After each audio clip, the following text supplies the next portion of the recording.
Have you ever sat in your favorite chair, the house quiet around you, and suddenly felt alone?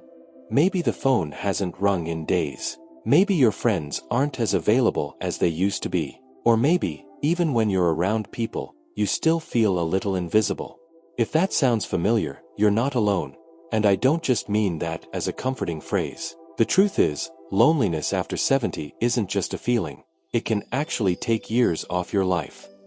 Studies show that chronic loneliness can be as harmful as smoking 15 cigarettes a day.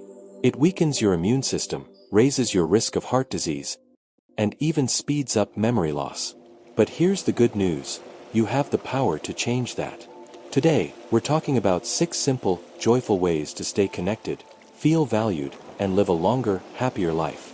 And the best part? You don't need to be a social butterfly to make them work. Let's start with something you can do right from your living room. Rediscover the lost art of conversation. Now, I know what you might be thinking. Easier said than done. But hear me out. Years ago, we used to talk, really talk, to neighbors, cashiers, even strangers on park benches. These little chats weren't just polite, they were tiny lifelines of connection.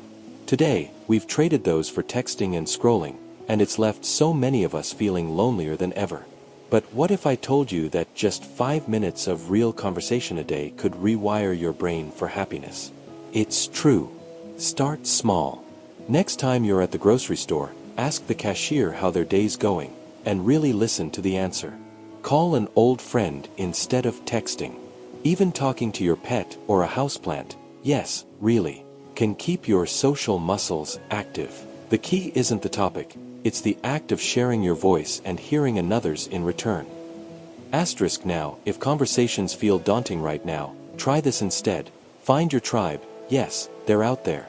One of the biggest myths about aging is that making new friends is impossible. Not true. Think about it.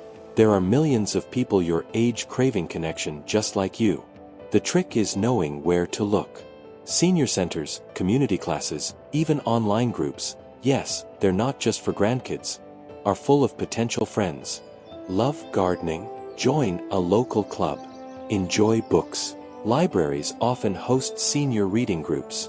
And if leaving home is hard, virtual meetups for everything from birdwatching to classic movie nights are just a click away. The goal isn't to collect a crowd, it's to find 1 or 2 kindred spirits who will get you. Remember Mrs. Henderson from our last video? At 82, she joined a watercolor class, just for something to do.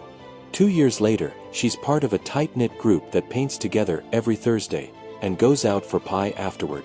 That's the magic of shared interests. They turn strangers into family. Let's talk about something that might surprise you. Loneliness isn't always about being alone. Ever been in a room full of people and still felt lonely? That's because what we're really craving isn't just company, it's purpose. And that brings us to our third way to stay social and happy after 70. The power of purpose. Pause. Think about the times in your life when you felt most alive. Chances are, they were moments when you knew you mattered. Raising kids, building a career, volunteering, even caring for a pet. Purpose isn't just some lofty idea, it's the antidote to feeling invisible. And here's the beautiful part. Your purpose today doesn't have to look like it did at 40 or 50. Maybe now it's mentoring a grandchild over video calls, leaving encouraging notes for your mail carrier, or baking extra cookies for the neighbors. One viewer, Jim, told me he started greeting new residents at his retirement community with a homemade welcome basket. Within months, he wasn't just Jim from 4B. He became the guy who makes everyone feel at home. That's the power of small, intentional acts. You don't need a title or a crowd to make a difference. Just ask yourself, who needs what only I can give? Then start there. Now, I know some of you are thinking, but what if I can't get out much? That's where our fourth strategy comes in. Embrace technology without the frustration. Yes, I hear those sighs. But stick with me. This isn't about becoming a computer whiz overnight. It's about using tech as your bridge to the world. Take video calls. When Joan's arthritis made visits to her sister difficult, her grandkids set up a tablet with big icons labeled, "Press here to see Aunt Marge." Now they have coffee together every morning, pajamas and all. Or consider free apps like Nextdoor to connect with locals, or YouTube tutorials to learn anything from Tai Chi to guitar.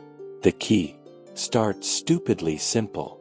Have a tech-savvy friend or grandchild set up 1 or 2 easy tools, then practice until it feels natural. And if you hit a snag, remember, every master was once a beginner. Even your grandkids had to learn how to swipe.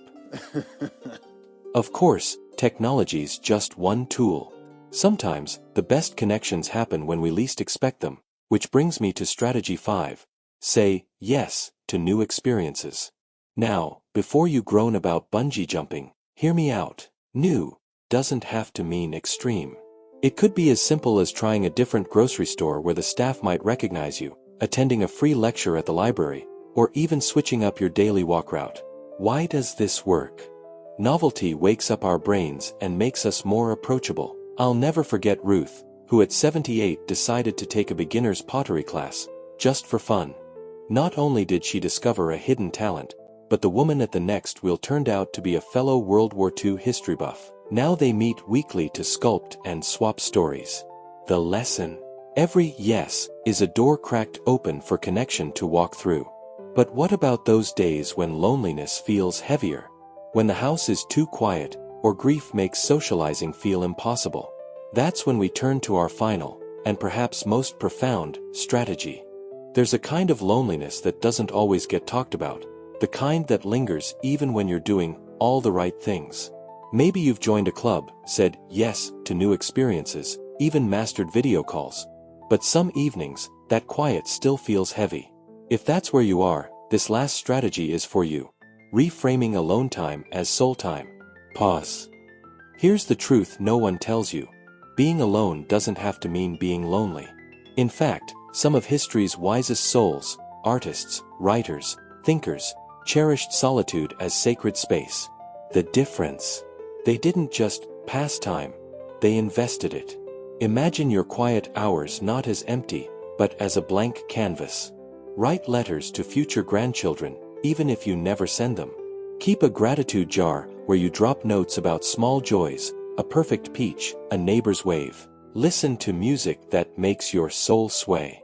When 84-year-old Sam lost his wife, he started talking to her during his morning coffee, sharing memories, venting frustrations, even laughing at private jokes. "It's not that I think she hears me," he told me, "but I hear me. And that matters." That's the shift, turning isolation into introspection, and solitude into self-discovery. Asterisk. Now, let's tie all 6 strategies together, because connection isn't a checklist, it's a dance. Some days, you'll reach out, "Hello, pottery class." Other days, you'll turn inward, those gratitude notes add up. And that's okay. The goal isn't to be busy every second, it's to know you're never truly alone unless you choose to be. So start small. Pick one thing from today that resonates, whether it's chatting with a cashier or finally asking your grandson to teach you Zoom. Then build from there. And on the hard days, remember Mrs. Henderson's pie dates, Jim's welcome baskets, Sam's morning coffees. Ordinary moments, extraordinary medicine. I'd love to hear which strategy speaks to you.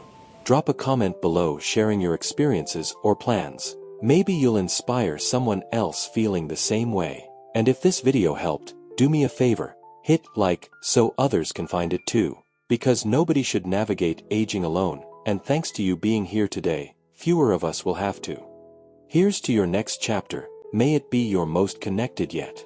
Until next time, keep shining,